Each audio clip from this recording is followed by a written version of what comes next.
This episode is brought to you by the American Academy of Orthokeratology and Myopia Control. Go to AAOMC.org and join us. Join the war against the myopia epidemic.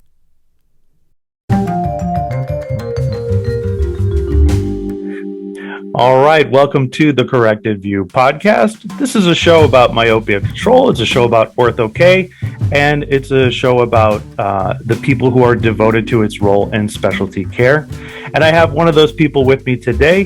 His name is Dr. Kevin Chan. And when I set out to do this podcast, I was like, you know, there's so many people who I've talked to about doing Ortho-K, eye care providers, and you know, I've always wondered, why aren't more docs doing this? And I thought, you know, if I could just have cool people that I work with, passionate people, come on the podcast, tell their stories, talk about what they do, maybe we could help convince people that Ortho-K is the right answer for them and their practice. So Kevin, welcome to the podcast. Thank you so much for having me, Matt. It's my pleasure and honor to be here. All right. And the reason why I have Kevin here is because he's written this great article. And when I read it, I was like, oh my God, I got to get him on the podcast. The article is called Is Orthokeratology a Dying Art? It was written for Modern Optometry. And, you know, I think it addresses, you know, a very real concern, Kevin, because, you know, for the last 10 years, I've been hearing from, academics and clinicians alike. They're like, this is about to blow up. You know, we're as the myopia epidemic progresses, as we get closer to 2050, where it's projected that half the world's population will be nearsighted, everyone's saying this is going to blow up. You're going to see so many more docs doing this. And so when I saw the title of your article, I was like, and then I read it, I was like, we need to have Kevin on to talk about this. So I know it's a lot to front load into the conversation. So let's start out with, you know, brief introduction about who you are, how you got interested in Ortho-K and myopia management, and then we'll talk about the article. Sure.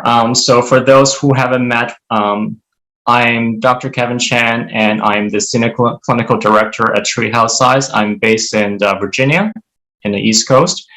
And I started my education in Boston. I did my OD degree and MS degree in Boston, Massachusetts. And a less known fact is that prior to optometry school, I actually did a couple years of lung cancer research. And it wasn't totally related to eye care, but I think it kind of opened the door for me to kind of explore the realm of research and, you know, my passion about, you know, patient care. Because I actually deal with a lot of like lung cancer patient, you know, terminally ill patient. And at that time, I feel like I want to be part of this. I want to be the practitioner who can actually have direct patient care. So that kind of lead me to the fact that I want to get into grad school and do optometry. And after that, I started my career in Virginia. And then here we go. I have been joining the company called Treehouse Eyes, which is dedicated solely in myopia management. And right now we have over 50 locations across 18 different states. That's awesome. And I've had Gary Gerber on the podcast quite a bit ago to talk about Treehouse Eyes. So what is the mission behind Treehouse Eyes? Like, what are you guys all about? And what made you decide to be a part of that organization? Yeah, so I think it's quite a spontaneous opportunity at that time. I was meeting Dr. Gerber at a conference, and we talked about our shared passion about myopia management. And from her perspective, I think he has been seeing a lot of practitioners, just like you said earlier, not really get into the realm of myopia management, or they're just being hesitant of, you know, treating myopia in general. And at that time, I was like, okay, I've been doing primary care enough, and I think I want to get into a specialty field or kind of like a niche in optometry in order for me to, you know, better serve our patient, especially pediatric population. So at that time, you know, we talk in a lengthy discussion, and eventually we come up with the idea that, okay, maybe we can start up with, you know, having Kevin to be starting at the Treehouse Eyes first location on the East Coast and see how it goes.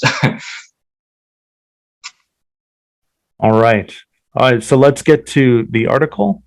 Is orthokeratology a dying art? Don't let uncertainty or common myth lead you to overlook this valuable treatment option. So, what was our motivation for writing the article, Kevin? Like, why did you want to write the article?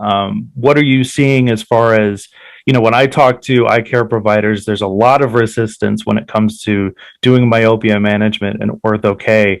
And so I just wanted to ask you, what was your motivation for writing the article first and foremost?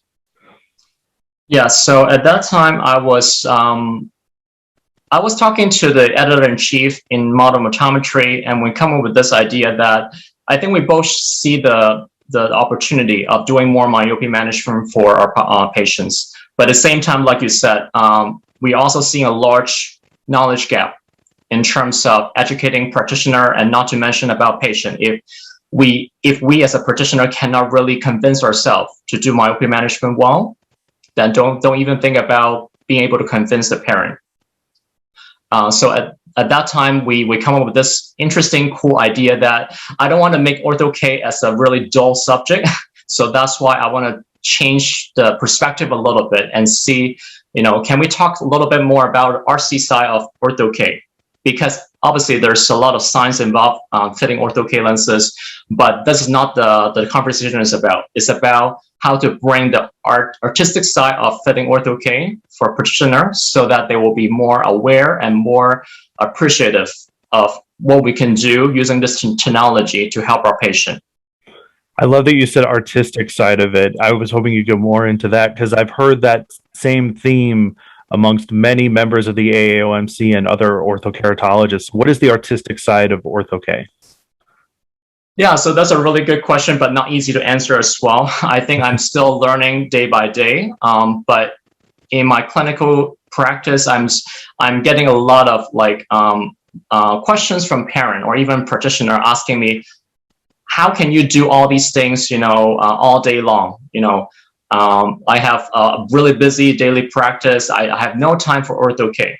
So I think, take a step back. I think we have to ask ourselves a question, why can we not have time for ortho-K, but have other time or interest in primary care? So I think we're not here to challenge practitioner what to do and what not to do. It's about how to reflect, how we can allocate our resources and time for something that could be more beneficial and even more profitable for your practice. Gotcha. Mm-hmm. Yeah, I look at the situation that we've dealt with in the past where I feel like, and I'm certainly guilty of this, but I feel like the messaging in the past from our community to your average optometrist is like we come in guns blazing and saying, we got to take care of these kids, and like the myopia epidemic is real, and we need to be taking it seriously, and you have to be doing this. And I feel like a lot of optometrists are very resistant to being told what to do.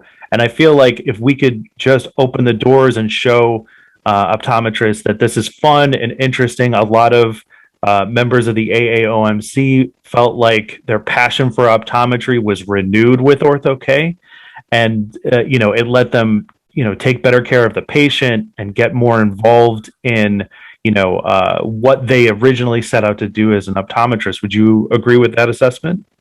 Yeah, absolutely. I think as a profession, we need to kind of reset our mind about how we can propel our profession forward. Because I think we have been doing optometry long enough that we know that we're not just prescribing glasses or dealing with conventional contact lenses. I think there are a lot more we can do, but unfortunately, because of time or limited resources, most doctors may not be able to reach out to this particular field. So that's what the article was trying to get into the tip of the iceberg about the inadequacy of fitting ortho-K. Gotcha. Well, let's get to the article. The first part that I want to cover is, and I wasn't surprised at this particular detail, and it covers a survey of optometric academic institutions and found that most designated only just a couple of hours of didactic or clinical time to ortho-K throughout their 4-year program. And I'm not surprised at all. And I'm not trying to throw shade on the optometry academic institutions, but I'm always wondering, like, why isn't this being taught more in schools? And I was hoping you could speak to that. Like, why isn't this something that's at the forefront of what there is being taught in optometry school? Yeah, so that's another really good discussion topic about what we can do to educate or plant the seed for our future profession, how to move things forward. And I think before we get to this topic, I want to kind of dive into the fact that in order to educate or convince the existing or seasoned practitioner to do it well, I think we have to plant the seed ahead of time. We cannot really convince someone who are so experienced as a veteran, to do something like this, after 20 years of practice. I think the original intention of doing this article is not by me, but by an author and a group doing the survey for optometric academic institution, is the fact that they also want to know about what the student know about Ortho-K. And surprisingly, and also not shockingly, is that they know so little about Ortho-K. In fact, when you look at the detail of the study, they were thinking about, like, okay, how can we prioritize Ortho-K as one of the probably the top 3 or top 5 subject being taught in the academia. But unfortunately, it's just ranking probably the second or last, among all subject matter. And there's definitely a lot of things that they have to cover within the 4-year curriculum. At least in my experience, when I was in school, I wasn't even taught about Ortho-K more than 2 hours. It's just a didactic cost, and there's not much we can do about Ortho-K, and they kind of skip through the whole section and go to like regular GP, directly. I'm not saying any other subject is more important or less, but I think Ortho-K should kind of deserve the equal recognition in the whole curriculum. Yeah, I agree. A lot of the optometry students or fresh out of school, new ODs that I've talked to, a lot of them are really hungry to do something more than just your standard optometry fare. Not to say that there's anything wrong with the standard practice, but I think a lot of them just want to dig in deep and do something more for the patient and be challenged. And I feel like if we were somehow able to set up some sort of school program or fresh out of school program for Ortho-K, I think a lot of these students would be very interested in doing this, because it's like, I think about, if you have an established practice, I've heard this a lot, if you have an established practice and you have somebody who does myopia management or Ortho-K, they bring a huge value add to that practice, something that practice wasn't doing before, a new source of revenue, a new element to that practice. So I'm just wondering, like, what is it going to take for us to, get a program involved for these students? I don't want to throw shade at the schools. I know they're doing the best job that they can. That's not where I'm trying to go with this. It's just, I'm always wondering if there's something more we can do as an industry to give these students more of a Ortho-K or myopia management education. Yeah, so in the past 5 years, I actually feel like we are moving in the right direction, because we're seeing more and more industry and manufacturer are promoting Ortho-K in the academic setting. Many of my colleagues are sharing, photos and, conversation with students, which is great. It really opened a door for the future optometrists to get into this profession. As you said earlier, there's more than just glasses for optometry. And especially for the newer doctors, they want to get into the little niche and specialty field, and they're hungry for more. So I think we're seeing the trend that more existing practice are bringing new associate optometrists into the field, and then train them to be, I just want you to do specialty care, or I just want you to do the vision therapy. And that way, it's actually a win-win situation. Not only does the new doctor feel like, oh, I feel refreshed, I feel recognized for doing specialty care, I also can bring, more profit to the practice as a whole. So it's a win-win. Mm-hmm. Yeah, and I agree. Once an optometrist gets out there, And I just wanted to move on to our second point, which, in the article, despite increased recognition of the importance of myopia control for children, more than 60% of clinicians surveyed said that they are still inclined to prescribe single vision spectacles as the primary mode of correction for myopic children. And, this is a question I ask myself all the time, right? Like, why is there resistance to myopia management or ortho-K, over for this demographic?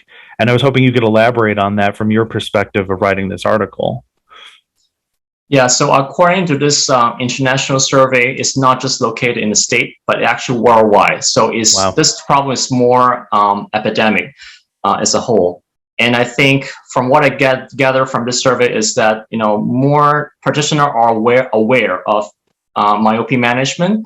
But I think the main resistance or obstacles is the fact that they don't know much about this subject and they want to go back to their own comfort zone, just prescribe single vision lenses. So I think in the article I was talking about how can we really change our cognitive recognition to something into a reality. So right now there's still a gap in between recognition cognitively and the reality by action.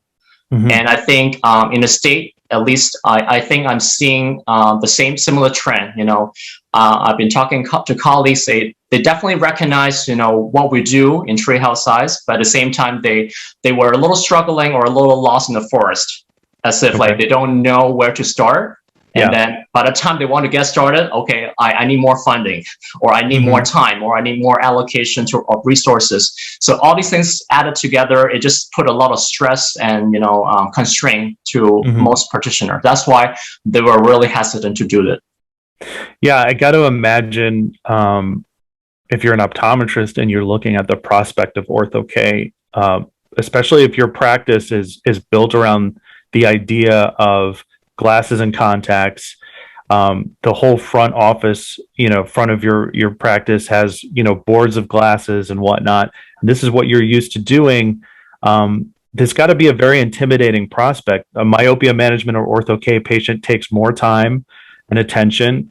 And a lot of optometrists are in a position where, they got to get that patient in and out of that chair, in a certain time frame. So, you've walked the walk here, like what would you say is like like some key pearls for helping someone kind of get over the hump of that intimidating factor of saying like, all right, well, I'm going to have to not only change the way I practice, but change my mindset. Is there something you can say to that, like as far as starting out and taking this prospect on? Yeah, so I think, depends on who I'm talking to, whether it's a seasoned practitioner or just a fresh grad or even an optometry student here.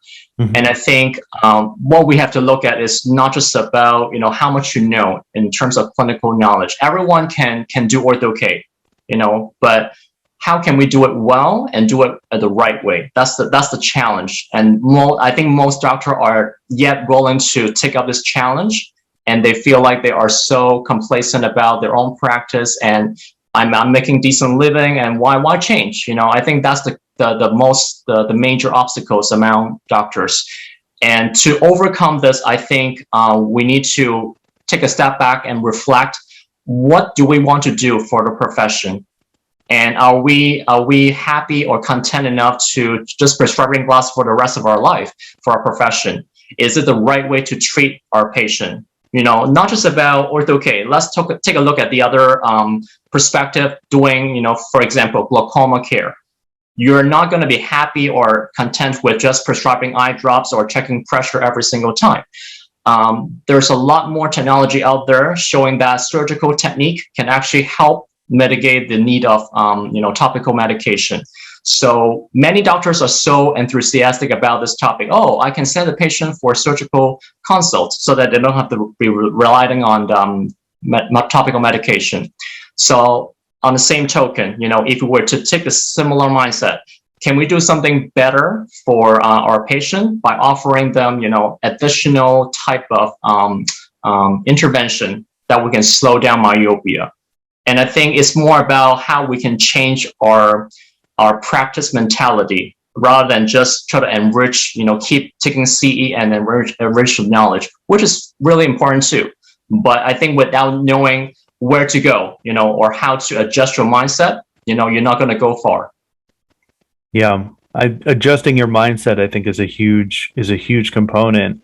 I'm glad that you brought that up. A lot of the doctors in the AAOMC have described this moment where they've realized that they have to do something different or that they should do something different. And it's almost like you're rewiring your brain about, you don't know exactly how you're going to make this change in your practice, but you feel like it needs to happen. And I feel like, are we at that point as an industry, what with COVID, with the pandemic, the lockdown, so many kids who are already in front of screens so much. And now because of the lockdown, we're finding these kids being in front of computers or screens for 8+ hours a day. Some of them are starting to go back to school now. But, anecdotally speaking, I guess, are you guys at Treehouse seeing a huge increase of nearsightedness, of parents that are like, look, this can't be good for my kid's eyes? Are we seeing a moment here for optometry in general as a side effect of the pandemic? Yeah, I'm not sure how to comment on this, COVID thing, but I think it's a disguised blessing for all optometrists in a way that we see more patients with a similar concern. Patient actually proactively reach out to us and ask us about, what kind of recommendation do you offer? Is there anything we can do besides glasses? I think conceptually they understand glasses is not the ultimate solution. But just because of the way it goes, because of insurance and everything, they are so accustomed to, okay, I got insured by the glasses, let's just do with the glasses. But at the same time, I think deep down, they know there's something out there. They just don't know where to seek information from. And if the doctor did not talk about this, they have no way to find out, where to seek information. So I think we have to start from, us, as a doctor, practitioner, we need to spread the word out and plant a seed for patient. And that is the key for generating more public awareness of myopia management.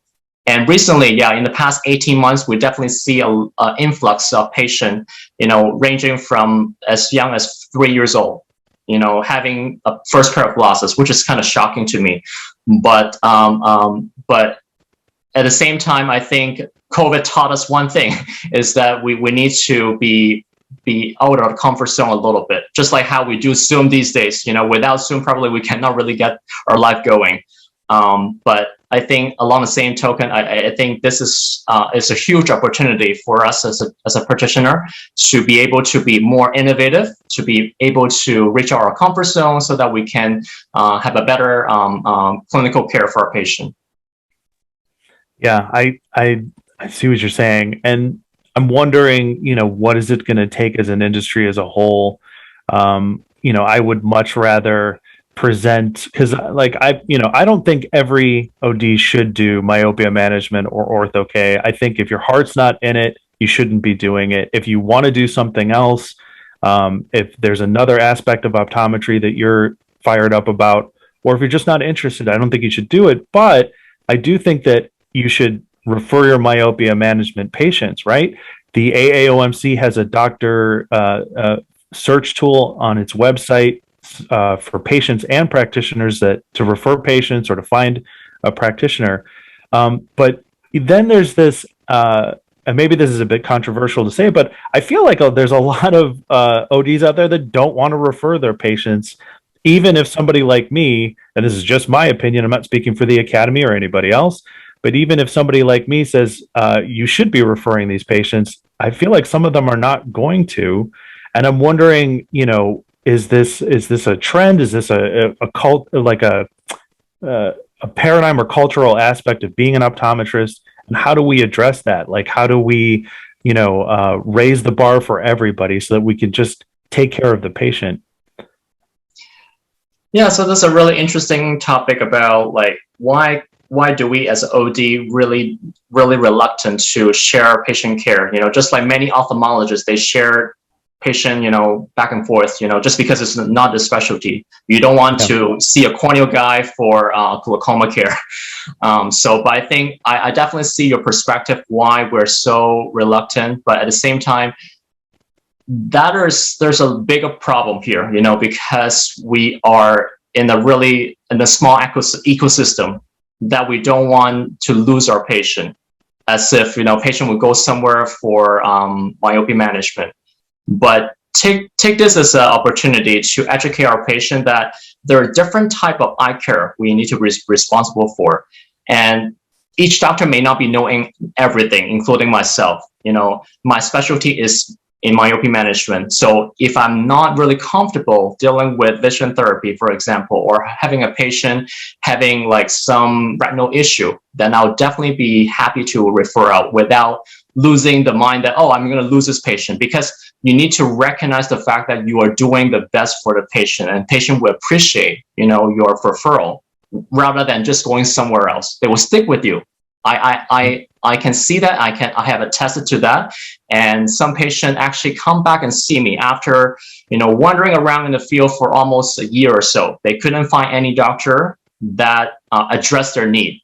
So eventually they come back to our practice and said, can we get started? I've been talking to you for a year. I thought they forgot about me, but in fact, they keep things in mind, and I know they're having the best interest for her daughter. So I'm really appreciative for having this patient back after a year or so. So the lesson here is that, you don't want to feel like you're losing the patient or losing the revenue because of this. In fact, a lot of patients can come back to you, and share clinical care with another provider, as long as you provide the best interest for them.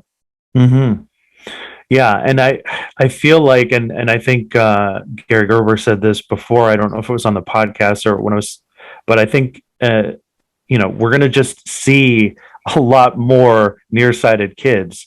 Maybe he didn't say this, maybe somebody else said, maybe I'm mangling this, I don't know.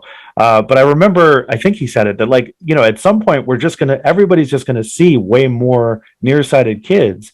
And it's going to be something that needs to be addressed. You're not going to be able to ignore it. And I feel like a lot of resistance to ortho or myopia management is, doc saying I don't see the right kind of candidates in these kids. I don't see Asian or Indian patients, even though we have lots of optometrists who don't have those demographics either, but are doing myopia management ortho-K successfully. And I feel like we're running out of excuses here. You know what I mean? At some point, do you agree with that? That at some point we're just going to have so many kids that need help, you're not going to be able to ignore it anymore. Yeah. So this is a big problem for us as a profession. We are running out of excuse or reason to justify our action. Mm-hmm. I think at one time I was listening to Dr. Despeditis, talk about this hesitancy, or the reluctance. And I learned things from him that this is more than just hesitancy, I think, in my opinion. It's more to do with our self-pride. Okay. In a way that I think we as a practitioner, we thought we know so much about the profession, and we know every single aspect of eye care sometimes. But in fact, we are losing track of how much do we not know still in the field. And ortho-K is one of the less known field that doctor doesn't want to get into. Not that they don't want to, but they know that they're having so much to learn about ortho-K, and they don't want to get themselves into trouble, into the rabbit hole. Right. So that is the reason why, those people are so hesitant or reluctant to do myopia management. So then is it just a matter of time is doing I consider these podcasts to try to be like a campaign of awareness for practitioners. Like I said, I want to introduce them to AAOMC members like yourself. I work with, cool people all the time that are doing ortho-K, and it's changing lives. And I'm like, if they just knew Kevin Chan, if they just knew all these other, AAOMC members and heard them speak, then maybe that would convince them. So I mean, is that how we should be doing? Is it just a matter of time for awareness? Does Treehouse Eyes have a specific campaign for, breaking down those barriers, or like, what is it going to ultimately take? I can share with my past experience about how we can break through the ceiling, how to reach out to different professional and share the word out about what we do in myopia management. And I'm not gonna say much about how we promote this idea from a Treehouse Eyes perspective. I can speak for myself that when I first started, I have 0 patient. I remember that day, when I was changing jobs from this, from my previous position to this new position, I was a little lost, honestly. I do not know how I can gain my traction, how I can, gain my patient, just because I'm so new into area, I don't know anyone, and patient doesn't know me either, and I'm losing a huge chunk of patient population. But that time I was asking myself the same question that I share with you, what do I want to do for this profession?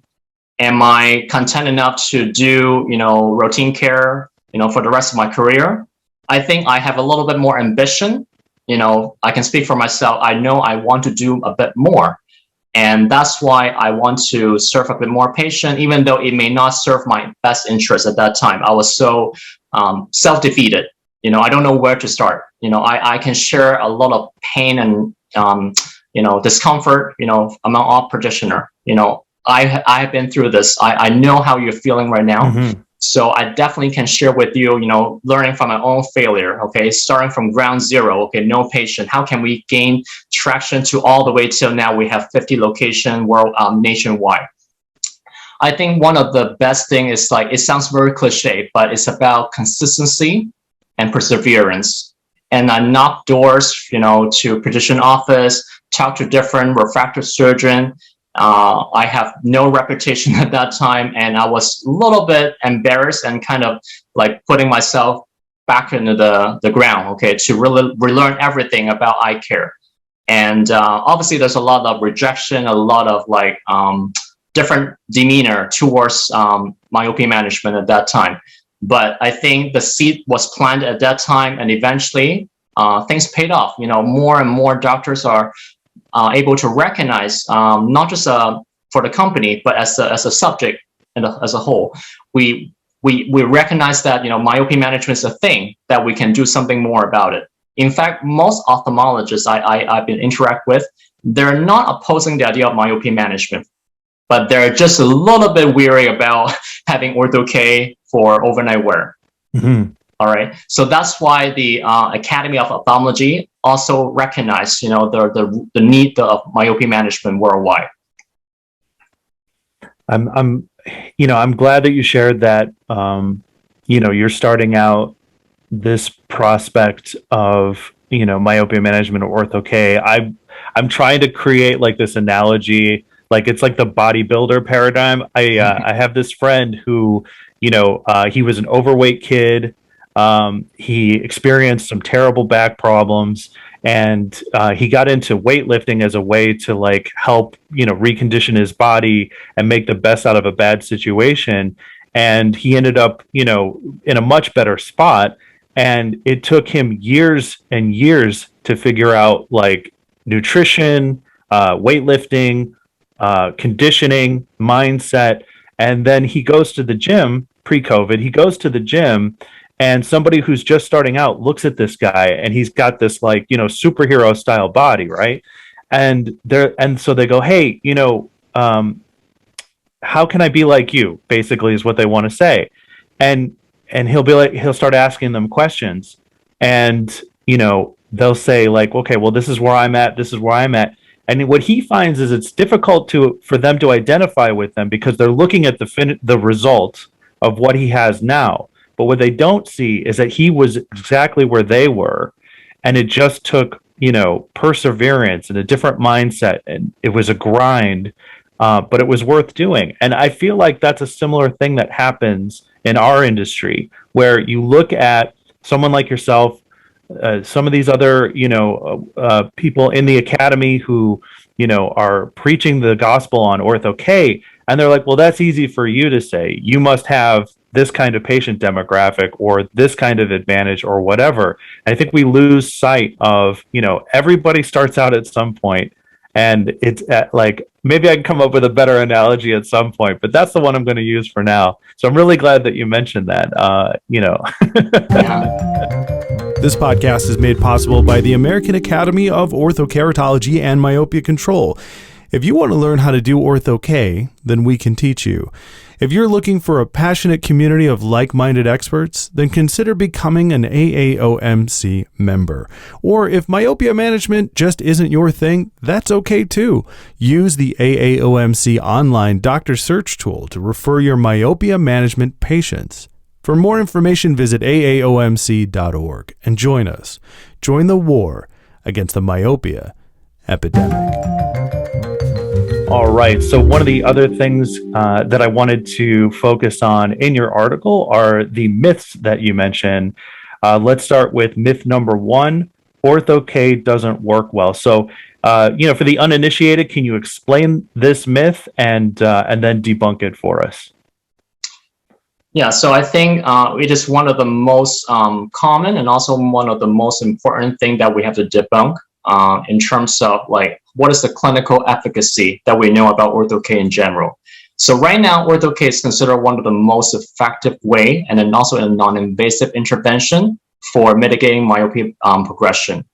And a number of studies have found that, especially the animal study by Earl Smith, he did a fantastic job knowing, bringing all the concept about hyperopic focus and everything into the world of myopia. And that's how we can learn from this idea and be able to elaborate, the technology and development of Ortho-K. So right now we are seeing that, doctors are not really well equipped in terms of educating the patient because they're not really educating enough for themselves. That's why they don't want to spread the word out and kind of misleading the patient. I think that's one of the biggest myth that Ortho-K really work poorly or doesn't provide patient clear vision, and let alone it's about myopia management. But in fact, in my clinical experience, Ortho-K does the best job so far, not to kind of devalue other intervention, but because majority of our patients tend to favor Ortho-K after knowing the fact that it can, not only does it correct the vision, but also provide them long-term benefit. So that is the biggest message for parents to understand. We're not trying to do something that could be harmful for your kid while you're sleeping, even though contrary to what, the common theory out there showing that, never use your lenses at nighttime. But that is not true. Depends on what type of lenses you're prescribing to a patient. All right. Let's go to then myth number 2. Ortho-K isn't safe. So what is this myth about, and then how do we debunk it?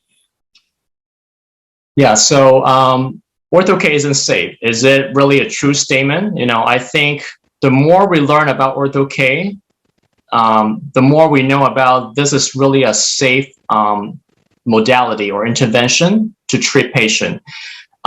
Number of studies, including one of the biggest meta-analysis for over 170 publications out there, they're showing that Ortho-K is actually really a safe GP lens modality for overnight wear.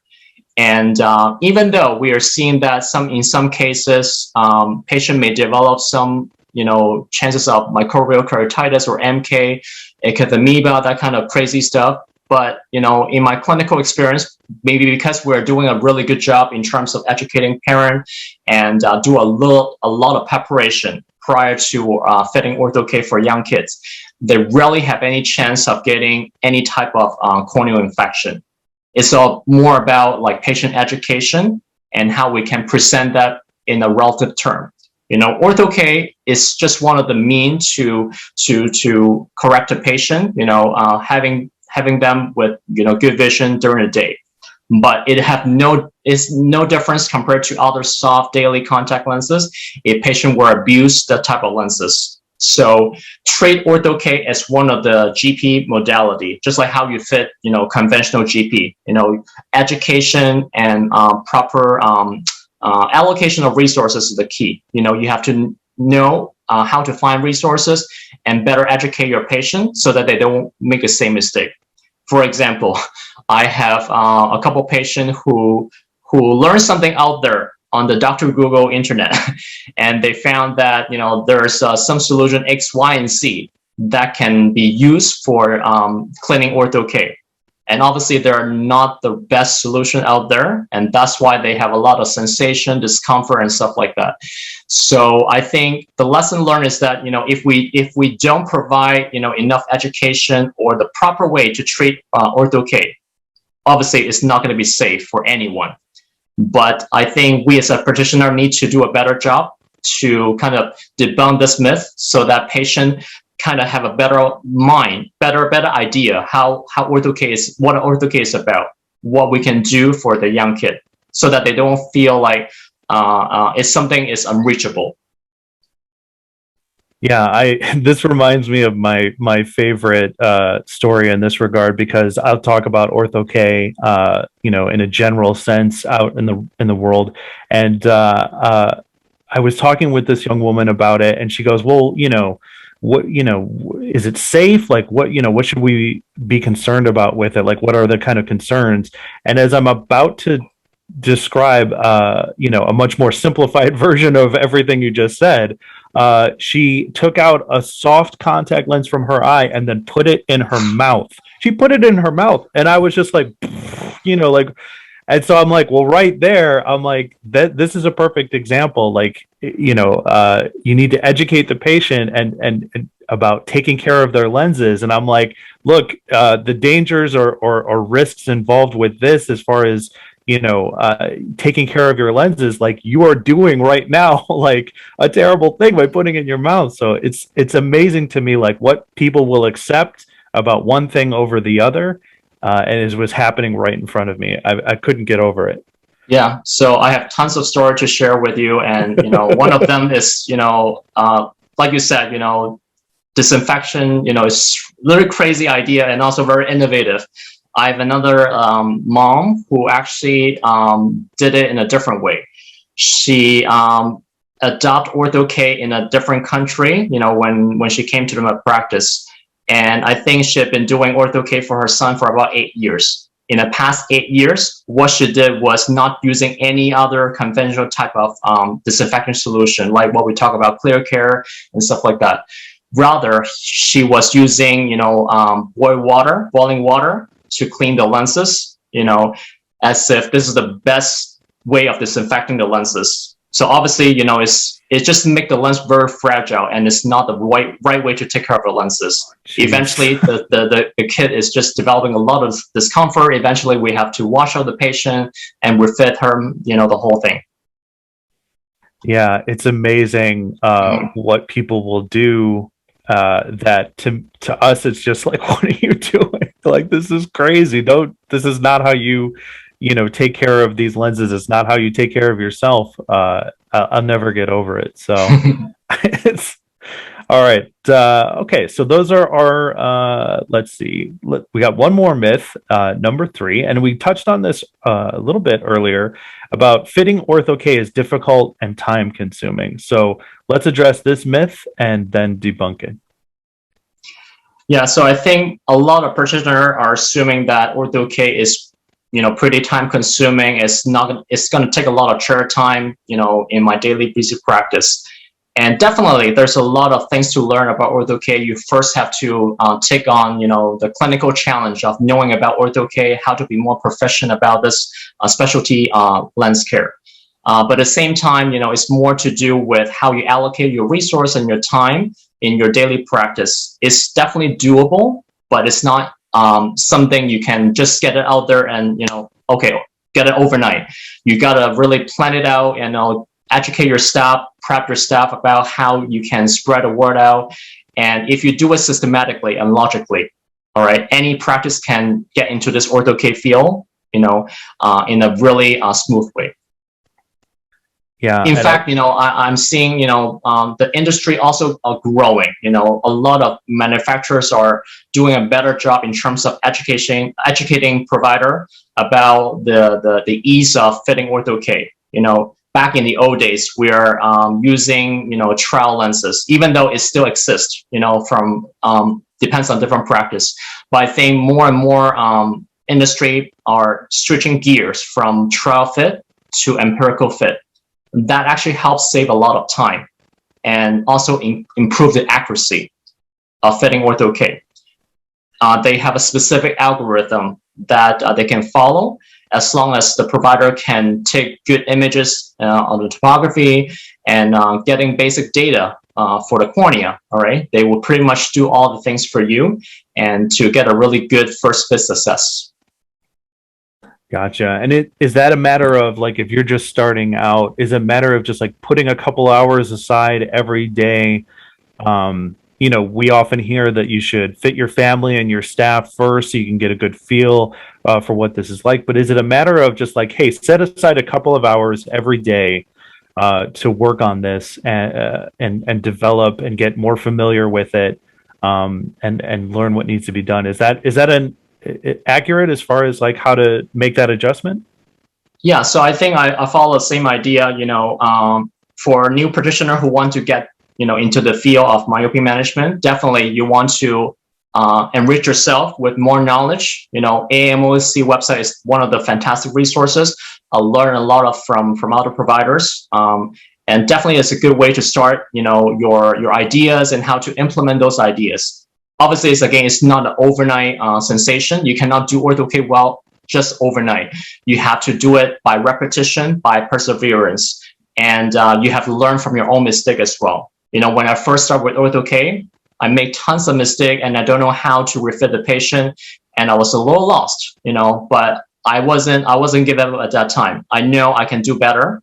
I know I can better serve my patient. So that's why I kind of like self-taught myself, and seek out different resources, and I learn a lot more from other veterans in the field. So that's how I can keep growing, keep enriching myself to this level.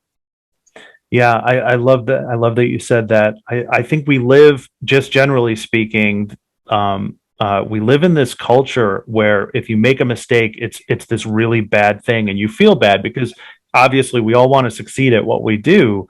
And when we when we fail at something or make a mistake at something, there's this bad feeling that is a deterrent. In my case, if I'm good at anything, it's only because I've failed miserably at it first. And so like I have a different attitude when it comes to trying to do something. Granted, I'm not an optometrist and I don't do Ortho-K, so I can't speak to that. But I've heard what you said. It's a common theme amongst a lot of orthokeratologists. Is like, this is a kind of a grind. If you make mistakes, you got to learn from it. You're more likely to learn from a mistake than a success. And I feel like if a lot of practitioners, a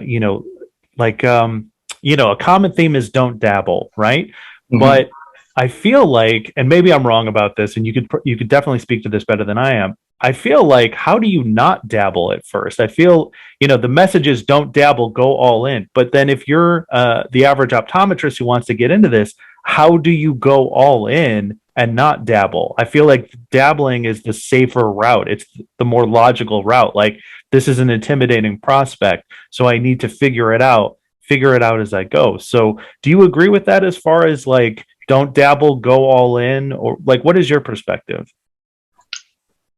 Yeah, so it's like, I think you have to learn things from a different perspective in optometry. You don't want to dabble in, glaucoma, for having a risk of having patient developing glaucoma eventually. Or you wait and see until the retina fall off. And it's not the right way to practice. Same thing for myopia. You don't want to wait until the kid gets worse before you do something about it. So I think the dilemma of saying, let's just dabble and it's a safer way, you are not doing the best interest for your patient. In fact, I'm not trying to stretch it out too far, but 10 years down the road, I think we are foreseeing some sort of like litigation for a practitioner not doing the right thing for myopia management, leading to some sort of retinal complication. I think, this is something we try not to tread water and just kind of get past. We really have to kind of diverge into, the field, and so that we can better educate our patient and prepare ourselves as a doctor so that we know what we're talking about. And I think patients look upon us to be able to provide them the best information. I think what I learned from my own failure is that if you're not confident enough to share the word out about myopia management, patient will not buy into it. They can read your facial expression, body cue. They learn about everything that the subject. And I think eventually, if you are able to portray that confidence or exude that, excellence of, patient care, they will get back to you, even though they may be a shopper, but they eventually will get back to you and seek your eye care. Yeah. And I feel like, when I, worked in, my dad, optometrist, orthokeratologist, when I worked in his practice, it's like, they didn't settle with just like introducing this concept to the patient, and then if they turned it down, they were like, oh, okay, well, I guess that's it.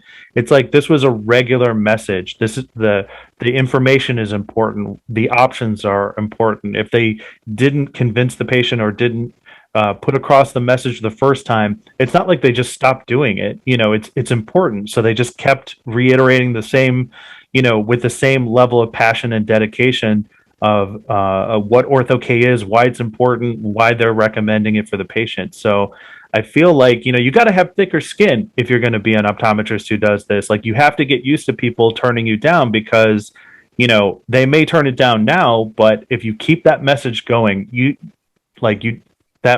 looking for a potential future moment, or maybe, that patient has somebody they know in their lives who, if it's not going to work for them, maybe it'll work for this acquaintance or family member or whatever the case may be. So I feel like you definitely need to have thicker skin when you do Ortho-K. Would you agree with that? Absolutely. I think, practitioners need to be uncomfortable for knowing that you don't know everything about myopia, including myself. I still have a lot of things to learn, and I keep improving myself every day so that I can bring the best interest for our patient. I think at the same time, we have to bring our pride down a little bit so that we can help the profession move forward. Because I think the whole back right now it's not about how much we know about myopia management. And I think a lot of practitioners are sort of knowing about this, but still lacking the ability or lacking the fire or passion to do something about it. Because like what you said earlier, they don't want to make mistakes. Mm-hmm. They don't want to have any misstep, but that's just the way you learn about this field. And I think dabbling is one thing we talk about over and over again. Dabbling, in my opinion, is not the best way for treating patient. And in fact, it could actually bring a lot of detrimental effect eventually that will come back and haunt you. Okay. And you want to do the right way and do it in a systematic way too. It's take a lot of time, and like you said, a lot of grind, a lot of perseverance to do it well. But if you don't have that mindset, I'd rather you refer to a different provider who have a similar passion. Right. Yeah. And this is kind of a different tangent here, but like we talk so much about doing myopia management, Ortho-K, on children, but I think oftentimes we forget about adults. And in your opinion, because I've heard from a lot of practitioners who say, like, look, I just don't like working with kids. Fair enough. If you're not going to work with kids, if you don't like working with kids, you shouldn't force it, right? But like, I was just having a conversation the other night with Dr. Matthew Martin about adult Ortho-K, and I'm wondering, is there a route for ODs that don't like working with kids, or aren't seeing the right kind of candidates in their pediatric patients? Should they then focus on doing adult Ortho-K? Is that harder to do or easier to do? What do you think? Well, in my practice, I only see pediatric population, so I don't have much to say about adult Ortho-K, but I do have some friends and colleagues who try to learn more about adult Ortho-K, but you have to kind of bring the message out there. Doing adult Ortho-K is not as easy, or actually not as, not no easier, I would say, no easier than treating kids, because they have to, meet the expectation a little higher. They have a, more demand about ortho-K, especially if they're adult. They drive at nighttime. They could experience a lot of potential glare and halo. All these type of things. It could be very challenging for fitting adult ortho-K, in my opinion. Okay. Yeah. Well, I have one other question I want to ask you on a since we're kind of headed on a little tangent here, but it just occurred to me, I think a lot of resistance from practitioners to do Ortho-K is that it's not reimbursed by insurance. And I heard from a lot of private practice docs saying, like, it shouldn't be. This should be the domain of private practice. It shouldn't be covered by insurance. We don't want insurance regulating or having an impact on this. They want to spend as much time as they feel is necessary with the patient and charge appropriately. Do you think more optometrists would do this if Ortho-K was able to be reimbursed by insurance? And should that happen? In my personal opinion, I think we should keep myopia management as the specialty care, just like many other contact lenses, even though they may reimburse for the material. But the overall quality of service cannot be ensured, just because it would actually undermine the quality of service, in my opinion. At least in my practice, every patient is paid out of pocket. And even though we also encounter some sort of resistance or reluctance of, not being covered by insurance, we definitely take this chance of not taking insurance, just because we know that it will actually affect the overall quality of how we serve the patient. In fact, we haven't seen a lot of resistance recently, especially maybe because of COVID and everything. More parents are actually more determined to help the kids, because they can see how damaging screen time has been for the kid. So they want to do something better. They know that Ortho-K or any specialty care would not be covered by insurance, just like orthodontia. So they understand that model. That's why they are more willing to chip in. So I haven't seen a lot of much resistance recently, maybe because of COVID, I don't know. But I encourage practitioners to, again, readjust your mindset about insurance, and don't let insurance be the deterrence for providing the best quality of care for patients, especially in myopia management, because you definitely need to spend more time for young kids, for fitting Ortho-K, for getting them to to do the best way you can do. If you just take insurance and do the routine way of how you take care of your own primary care patient, I think it will actually help. It will actually deter you from succeeding in the long run, because it will actually eat up a lot of time and a lot of resources. Eventually, you will lose the passion and fire in this field. You need to reignite your fire over and over again in order to do well in this field. Very well said. Very well said. Excellently put. Yeah. All right. Well, is there anything else that we should cover the article? Anything else that you wanted to highlight, or before we close out?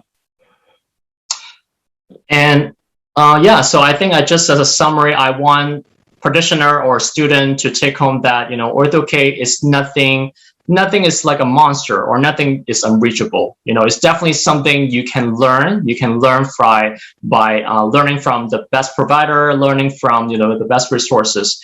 And in fact, we're seeing Ortho-K as a whole experiencing a lot of renaissance in the GP industry.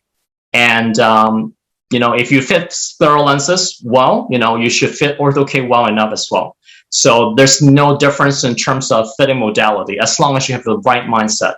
I think the take-home message here is that we need to help practitioners to reset their own mindset, how we can view Ortho-K as a modality. It's not a modality, in my experience. It's actually a whole lifestyle change. We are teaching the patient how to do well, setting a new habit and expectation for doing Ortho-K. It's also involving parent participation and involvement is also key. They cannot let the kid alone and then do their own thing. Eventually it will derail. So I think fitting Ortho-K as a general is not something we should take it lightly. But at the same time, we should embrace the fact that it's something we can enrich our clinical expertise and also bring a new perspective of how we treat myopia. I think that's the key for trying to embodying the art and science of Ortho-K, and then how it fit into optometry as a whole. All right. Very well put. All right, Kevin, thank you so much for coming on the program. And, if anybody wants to reach out, find out more information about you, about Treehouse Eyes, if they want to get in touch with you, how should they do so? Yeah, so feel free to email me at kevin.chen@treehouseeyes.com, or you can go on to treehouseeyes.com for more information, and I'll be happy to answer your question. Or if you have any questions about how to get started, how to do this fitting, I've been through this. I can definitely share my experience with you, and I'll be more than happy to walk the journey with you. Excellent. And, this is a podcast that's put out by the American Academy of Orthokeratology and Myopia Control, made up of members just like Kevin. And we have two types of memberships. One is people who, believe so much in our mission and want this content to be put out there. They give their actual real life money to support this organization. But we also have a free membership type. If you just looking to ask questions and get started, we have a help desk in our Discord community. We have a newsletter and other free-based programs to, if you just want to get in the door and find out what this is all about. The AAOMC is here for education and awareness, and you can find out more information about that at AAOMC.org. And if you have any questions relating to this episode or any other episode for that matter, you can get in contact with the show at thecorrectedview@gmail.com. So Kevin, thank you so much for coming on. I love the article. I'm going to put a link to it in the show notes.